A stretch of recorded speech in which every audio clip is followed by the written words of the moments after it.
I, a female teen, was in hospital until a few days ago because of my heart. I was born with a heart condition and I got sick again a few weeks ago. I had surgery and now I'm recovering and already doing way better. While I was in the hospital, I had a fight with my mom and her husband, but mostly my mom, and I needed some perspective on whether I was wrong or not. Some background. My dad was in an accident when I was 6. He suffered terrible brain damage and was not the same person he used to be. He's not able to take care of himself. He needs a wheelchair and he had to learn to talk again, but that came slowly and after a lot of years. He's improved in recent years, but he's permanently disabled and he has a bunch of health problems that came from the accident. My mom and dad were married when the accident happened, but after dad was made permanently disabled, my mom divorced dad. He's taken care of by my uncle, his brother. Mom told me it was in our best interest to move on. My mom ended up marrying a guy named Jason. When she told me she was dating him, I called her a bunch of names and didn't take it well. I also didn't take the news of the divorce easily either. I was so angry. Mom told me it was better for us. So Jason moved in and they got married. Then we found out he had a preschool boy. He didn't know and she moved in. Then Mom and Jason had 2 kids together. One big issue I have is that my mom expected me to see Jason as my new dad, and she encouraged me to let dad go and rely on Jason instead. She tried to cut me off from dad, but the courts didn't like that, and even though he doesn't have custody where I live in his house, I get to see him several times a month per the courts. My mom thinks I would be healthier and better if I let Jason be my dad. Jason told me a few times about how much it offends him that I would rather have someone who can never be a dad to me again over him. I'm not very close to my stepsister or half-siblings either. I know none of this is their fault, but I don't spend much time at home, and I don't want to be around them because it means being around either Mom or Jason. So anyway, when I was in the hospital and they told me about the surgery, I called my uncle and asked if Dad could come and see me and be there for some of it. My mom didn't like that, and she told me she didn't want the other kids to see my dad because of the way he was. I told her they didn't have to see him, but I wanted to. My mom told me that that meant my siblings couldn't be there, and I told her I would rather have my dad than them there, that he's my dad. I told her I would pick Dad over her and Jason too. I told her she might have declared him worthless because of his disability, but he will always be my dad, and she better accept it or she'll lose me. My dad was with me before surgery and when I woke up. Mom is still angry about what I said. She held on to it until I got home from the hospital, but she said my siblings felt so rejected by what I said. Am I the idiot? Not the idiot. Your mom is not a good person. Not only for dumping your dad, but for forcing Jason on you, who is also bad for forcing himself, but for also repeating what you said to your siblings and driving a wedge between you guys. That was messed up and cruel. Those kids should never have heard that. There was no reason. You're not wrong for needing your dad. And it's disgusting how she tries to erase your dad from your life for her own convenience. Your mom is on the road to losing you completely.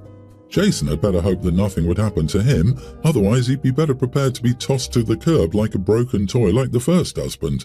You can't just disconnect your dad and plug in a new one. Your dad will always be your dad, whether he can act in a parental capacity or not. She didn't take the in sickness and in health part of her wedding vows seriously either.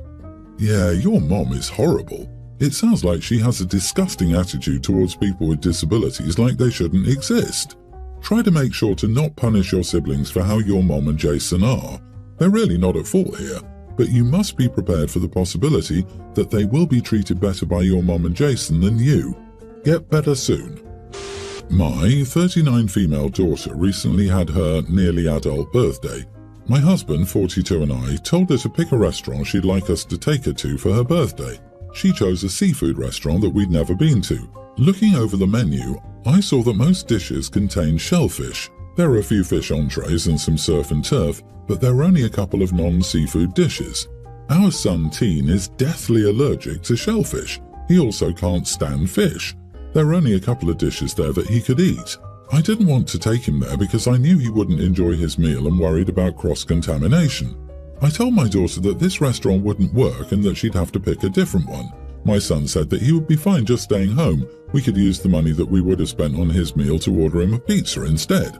My husband also insisted that since it was our daughter's birthday, she should be able to choose the restaurant, that our son would be fine at home alone with pizza and video games. But here's the thing, we can only afford to occasionally go out as a family. When we splurge on a restaurant meal, I want both of our children there. I insisted and my daughter chose a different place and that you want to have a family meal, but all you've done is tell your daughter that she's not worth individual celebration. This could have been an excellent opportunity for you and your husband to have personal time with your older teen, a rare opportunity. Instead, you squandered that, created unnecessary conflict, and possibly formed resentment between your daughter and her brother. The son clearly would have preferred a night alone with pizza and video games, so I highly doubt his sister will resent him.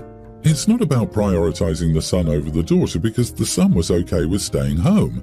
It prioritized OP's own wants over what anybody else in the family wanted.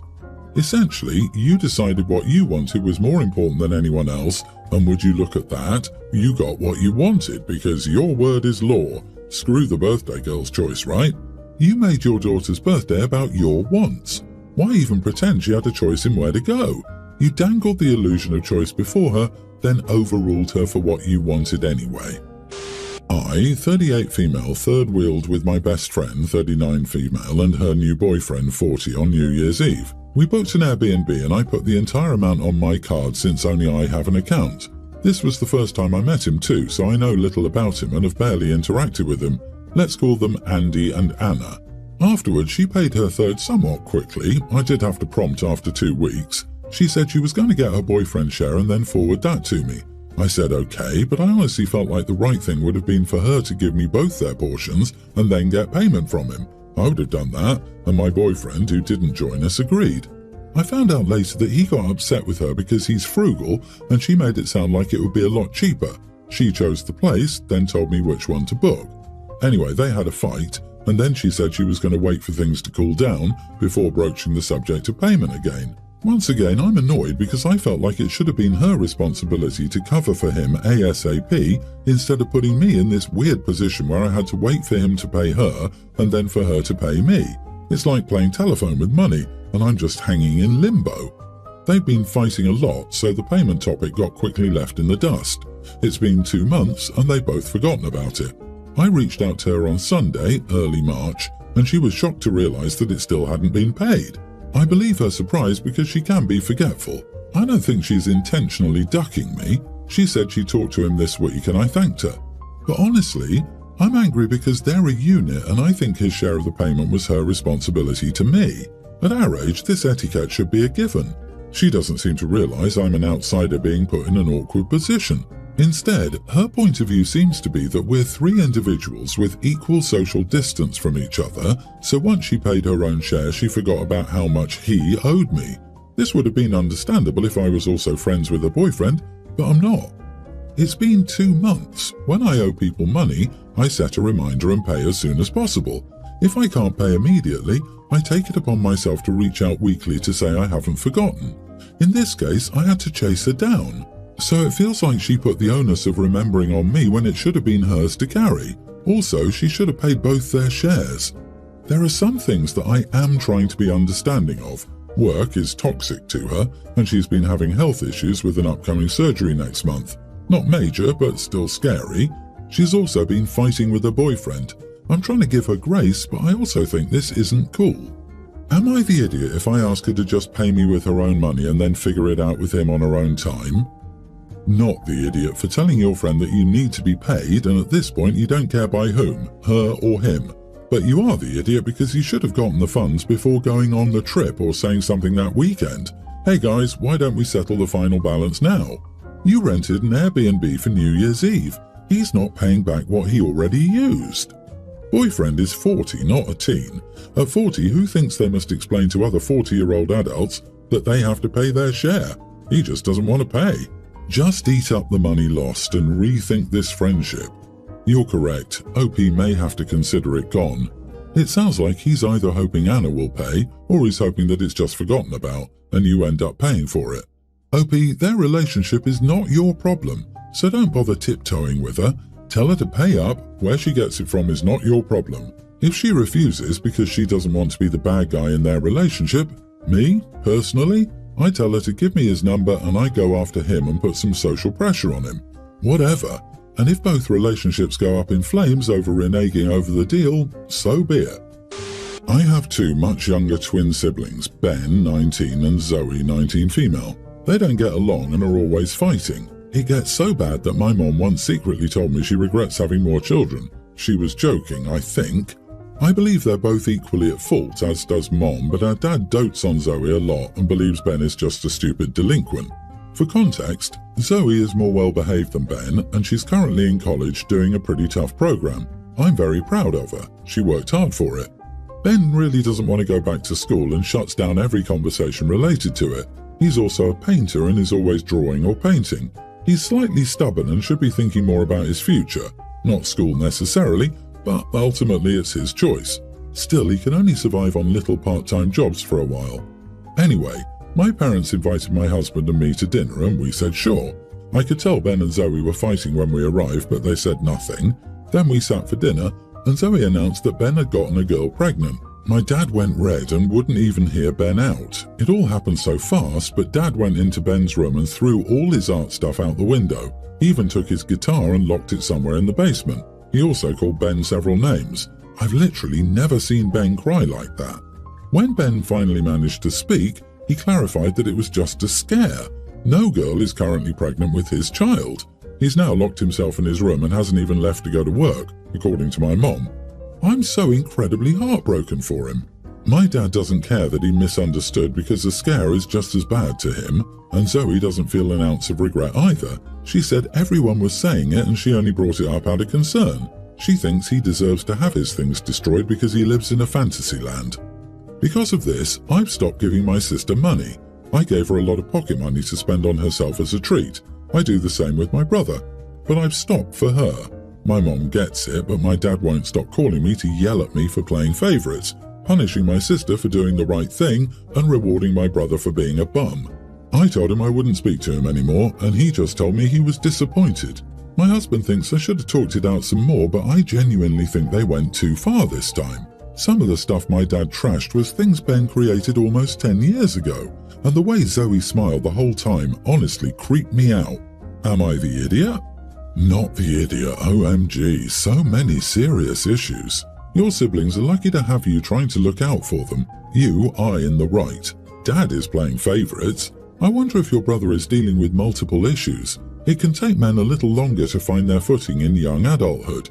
It isn't always a laziness. Your sister is a little meanie bully. She did that on purpose to hurt him.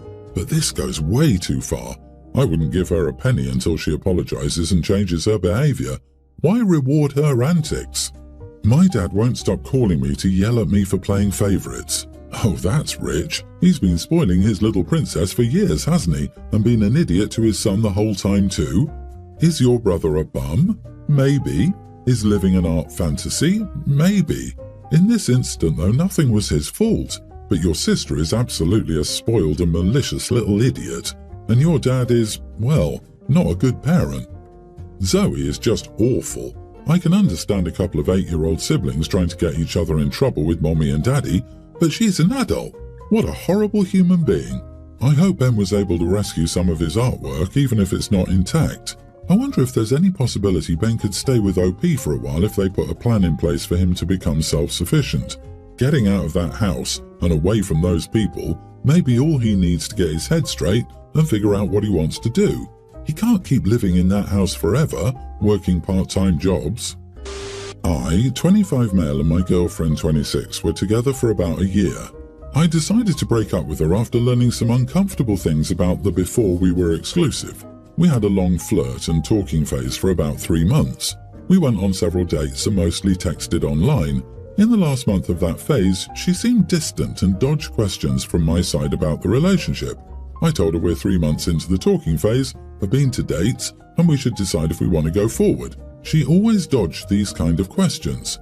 After being distant for a while, she returned to her old self and told me we should be exclusive. I agreed.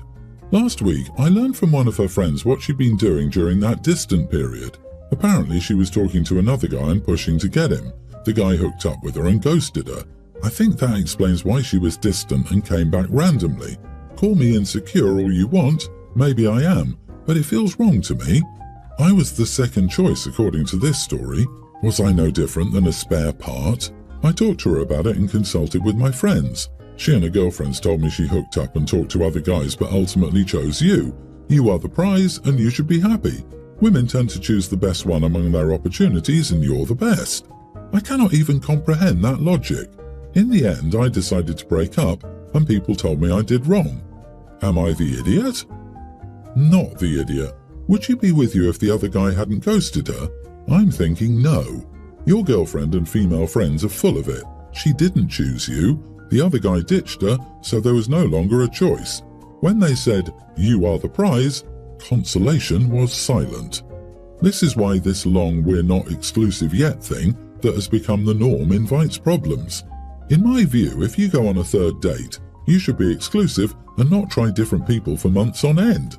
The same goes for "we're on a break." You break up or you don't. If we break up, I don't want to see your face anymore, although we can be amicable.